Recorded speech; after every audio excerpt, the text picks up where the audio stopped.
Produit scalaire dans l'espace. Troisième partie. On va parler d'une représentation paramétrique d'une droite orthogonale à un plan. On va faire un rappel. Pour déterminer une représentation paramétrique d'une droite, il suffit d'avoir un point appartenant à cette droite et un vecteur directeur de cette droite. Donc, une représentation paramétrique de la droite passant par le point A de coordonnées XA, YA, ZA et des vecteurs directeurs U de coordonnées A, B, C, et on va poser X, Y, Z. Et quand on commence par écrire les coordonnées des points A, XA, YA, ZA, plus, on va prendre les coordonnées des vecteurs U, on va multiplier par T, A fois T, donc AT, B fois T plus B fois T, plus C fois T avec T, un nombre réel. Donc, si on a une droite delta orthogonale à un plan P, alors tout vecteur normal à ce plan P est un vecteur directeur à cette droite. Donc, pour déterminer une représentation paramétrique d'une droite orthogonale à un plan P, il suffit d'avoir un point et on a tout vecteur normal au plan P est un vecteur directeur à cette droite. Donc, on passe à l'exercice 4. La correction, ça sera sur une vidéo. On va faire la correction d'exercice numéro 4. Donc, soit on a le plan P d'équation cartésienne 2x moins y plus z plus 9 égale à 0 et le point A de coordonnées 1, 2, 3. La question proposée, c'est déterminer une représentation paramétrique de la droite delta passant par le point A et qui est orthogonale au plan P. Voilà le plan P, voilà la droite delta. Donc la question qui se pose, on cherche un vecteur directeur.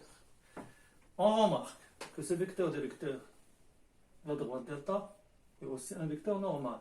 Donc, pour déterminer un vecteur directeur de la droite delta, il suffit de chercher un vecteur normal au plan P. Donc, on va prendre les coefficients. Donc, on a 1 moins 1, 1. Donc, soit n, le vecteur de coordonnées 2, moins 1, 1, un vecteur normal au plan P. Et comme delta est orthogonal au plan P, alors n est un vecteur directeur de la droite de delta. On sait que le point A appartient à la droite delta. Donc une représentation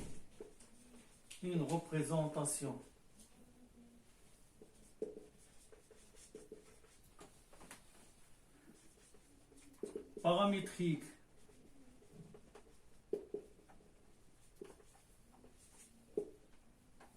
de delta est donc x, y, z. On va prendre les coordonnées point A, 1, 2, 3, donc c'est 1, 2, 3, donc les coordonnées du point A. On va prendre les coordonnées des vecteurs n, 2, moins 1, on va multiplier par t, donc plus 2t, moins 1 fois t, c'est moins t, 1 fois t, c'est plus t, avec t appartenant à R. La deuxième question. On cherche les coordonnées des points H, le projeté orthogonal des points A sur le plan P. On a H et l'intersection de delta et P. on a la droite delta a pour représentation paramétrique 1, x égale à 1 plus 2t, y égale à 2 moins 2 moins t, z égale à 3 plus t, avec t appartenant à R.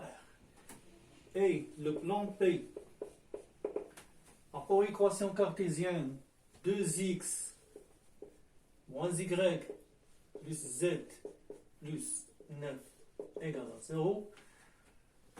Donc, on résout l'équation suivante. On résout l'équation suivante. On va remplacer x, y, z en fonction de t. Donc 2x, c'est 1 plus 2t. Donc 1 plus 2t. Moins y, c'est 2 moins t. Plus z, c'est 3 plus t. 3 plus t plus 9 égale à 0. Donc, on développe 2 plus 4t moins 2 plus t plus 3 plus t plus 9 égale à 0. 4t plus t plus t, c'est 6t. Moins 2. Donc 3 plus 9, c'est 12.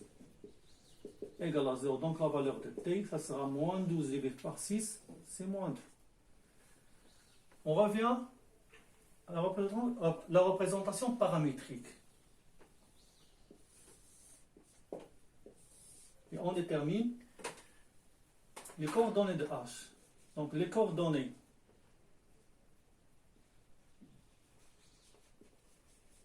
de h sont xh, yh, zh.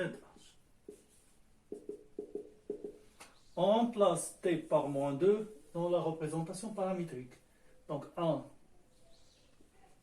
plus 2 fois moins 2, 2 moins 2, 3 plus moins 2. Donc moins 2 fois 2, c'est moins 4, plus 1, c'est moins 3. Moins 2, c'est 2, plus 2, c'est 4. 3 moins 2, c'est 1. Donc, les coordonnées des points H, ça sont moins 3, 4 et 1.